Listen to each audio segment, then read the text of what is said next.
T-minus 15 seconds. T-minus 10.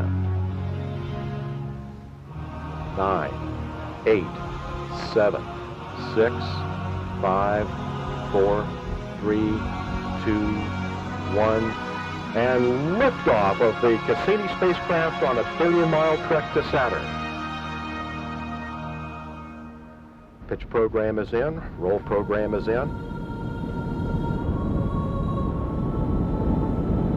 We have cleared the tower, and the Cassini spacecraft is on its way to Saturn. T plus 20 seconds. All systems are go.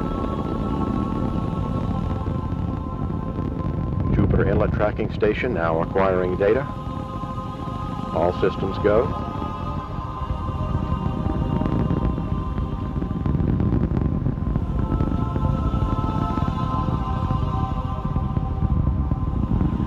Everything is go at this time. All systems are go.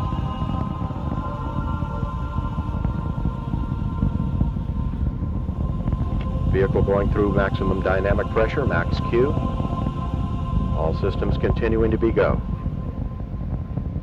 We had 19 nations and 3 space agencies contributing hardware to this Cassini-Huygens mission.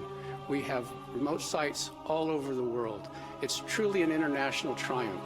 And again, I want to also acknowledge not only the tremendous scientific discovery that has occurred, but the engineering achievements, the absolutely brilliant, creative, and innovative mission design, the astonishingly accurate navigation, the flawless engineering, and the meticulous melding together of 12 disparate scientific investigations into a cohesive whole that has essentially rewritten the books on Saturn.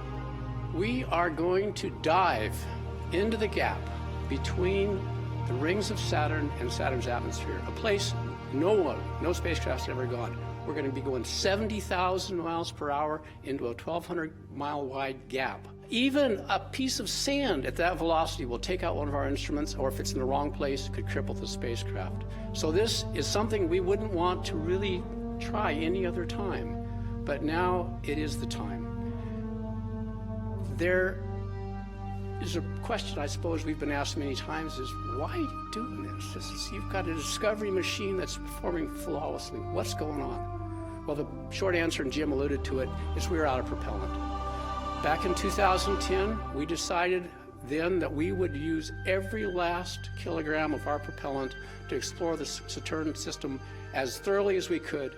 Cassini's own discoveries were its demise. Enceladus has got a warm, saltwater undersea ocean, and it's got plumes coming out. We cannot risk an inadvertent contact with that pristine body.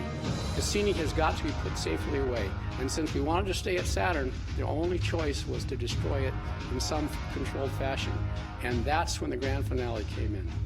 The mission designers again conceived and found a way for us to go between the gaps, and that's right where we're going to go, starting April 26th. In about 3 weeks, our final Titan flyby will push us into that gap.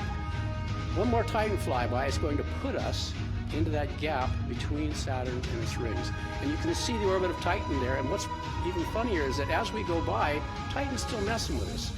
And so, once again, it's going to come by and keep pushing the spacecraft in and out, and I'll show you a little bit. But this one, that last kiss goodbye, will put Cassini into Saturn. This is a roller coaster ride. We're going in, and we are not coming out. It's a one-way trip.